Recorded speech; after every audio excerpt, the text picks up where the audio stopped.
While the Ukrainian General Staff, along with pro-Ukrainian bloggers and experts, are trying to convince the world that the capture of Avdiivka is not a strategic victory for Moscow, the Russian army continues to rapidly develop its success along the entire front line.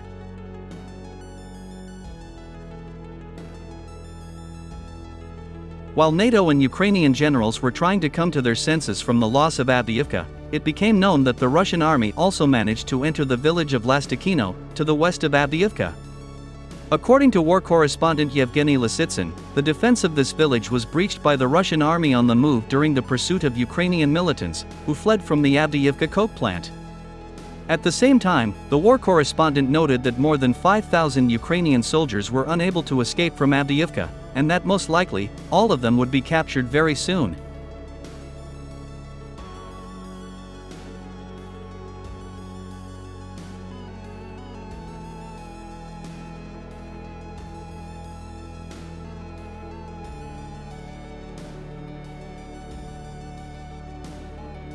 Meanwhile, the Russian High Military Command continues to exert tremendous pressure on the enemy in the most important areas of the front. So, it became known that after the capture of Avdiivka, the Russian army went on the offensive in the Zaporizhzhia direction of combat contact.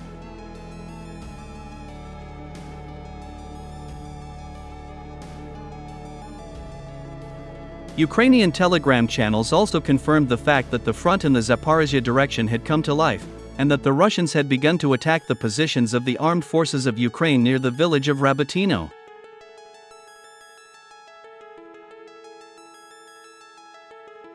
According to war correspondents, over the past 24 hours, Russian paratroopers have managed to inflict defeat on the 65th and 121st Mechanized Brigades of the Armed Forces of Ukraine, in the area of the settlement of RABOTINO, in the Zaporizhzhia region. It is reported that the Ukrainian soldiers looked very demoralized and did not render fierce resistance, as a result of which the Russian troops managed to break into the western part of RABOTINO, and capture all the trenches in the southern part of this village.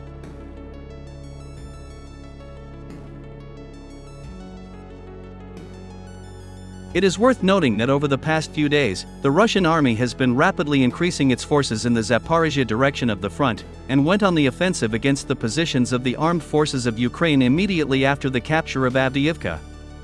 Apparently, the Russian military command knew in advance that the loss of Avdiivka would demoralize Ukrainian soldiers, as a result of which the advancing Russian forces would not meet fierce resistance in the Zaporizhzhia direction.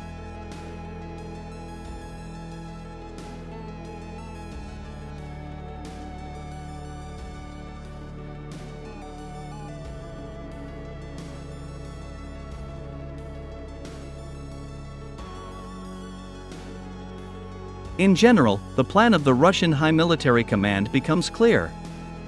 The fact is that the offensive of the Russian army against the positions of the armed forces of Ukraine in the Zaporizhzhia direction of the front will force General Syrsky to transfer the remaining combat-ready units from Donbass to Zaporizhzhia, as a result of which the defense of the Ukrainian army in the Donetsk direction of the front will be significantly weakened. Moreover, if General Syrsky refuses to transfer these units to the Zaporizhzhia direction of the front, then the road to the city of RABOTINO will be open to the Russian army, and this city will repeat the fate of Avdiivka in the next 30-40 days. As you can see, the situation for the Ukrainian army is developing quite badly, as a result of which the armed forces of Ukraine face the risk of complete destruction.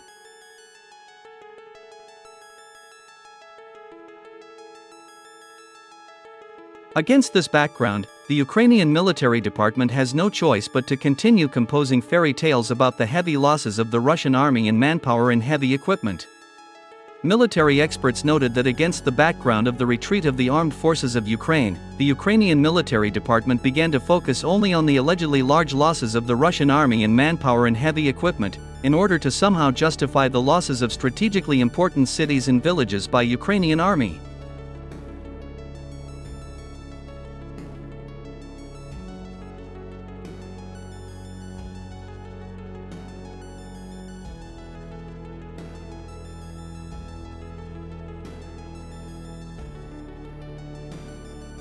Meanwhile, it became known that the Ukrainian guerrillas had dealt a crushing blow to enemy military installations in the central and western parts of Ukraine.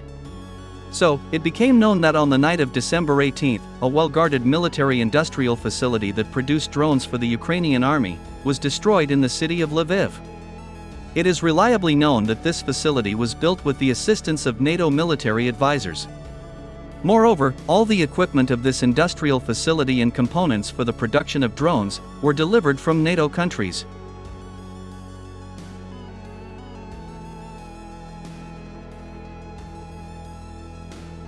It is reported that Ukrainian guerrillas attacked this facility in the dead of night, as a result of which dozens of armed guards were eliminated. Later, they set fire to this enterprise, as a result of which several powerful explosions occurred, which led to the complete destruction of this industrial facility.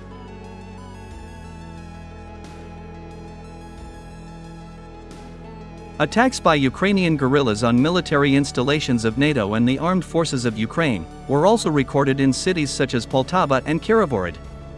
So, on the night of February 19, in these cities, powerful explosions occurred at several military-industrial facilities.